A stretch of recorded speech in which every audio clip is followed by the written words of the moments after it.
வணக்கம் வணக்கம் மக்களே. வரும் ஜூலை 21ஆம் தேதி பூர்ணிமா, குரு பூர்ணிமா, வியாசரின் குரு பூஜை வருகின்றது. வியாசரின் மகாபாரதத்தில் ஒரு காட்சி. 100 வயதை கடந்தவர்கள், மனம் நிம்மதியாக வாழ்பவர்கள் உலகில் அதிகமில்லையே ஏன் என கேட்டார் திருதராஷ்டிரர். அதற்கு அவரின் சகோதரரான விதுரர், மனித ஆயுளை அறுக்கும் வாள்கள் 6 என்று கூறுகிறார்.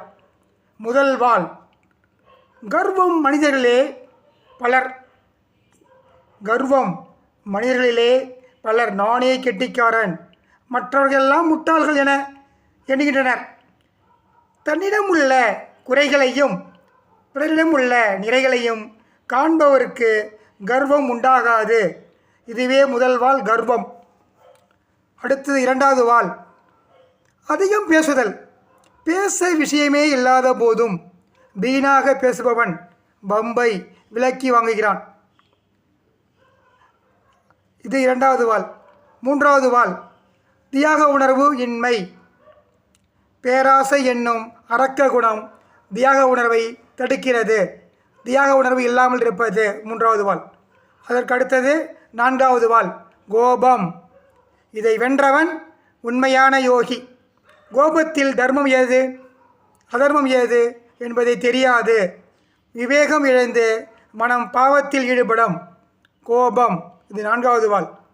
5வது வாள், எல்லா தீமைக்கும் வேறானது சுயநலம். இந்த குணம் கொண்டவர்கள் பாவம் செய்ய தயங்குவதில்லை. எல்லா தீமைகளுக்கும் வேறானது சுயநலம். இந்த குணம் கொண்டவர்கள் பாவம் செய்ய தயங்குவதில்லை. 6வது வாள், துரோகம். உலகில் நல்ல நண்பர்கள் கிடைப்பது அரிது. அவர்களின் நம்பிக்கையை கெடுக்கும் விதத்தில் துரோகம் செய்வது தவறு.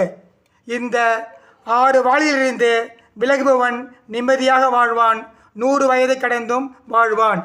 இதுவே விதுர நீதி. வியாசரின் மகாபாரதம் காட்டும் நீதி.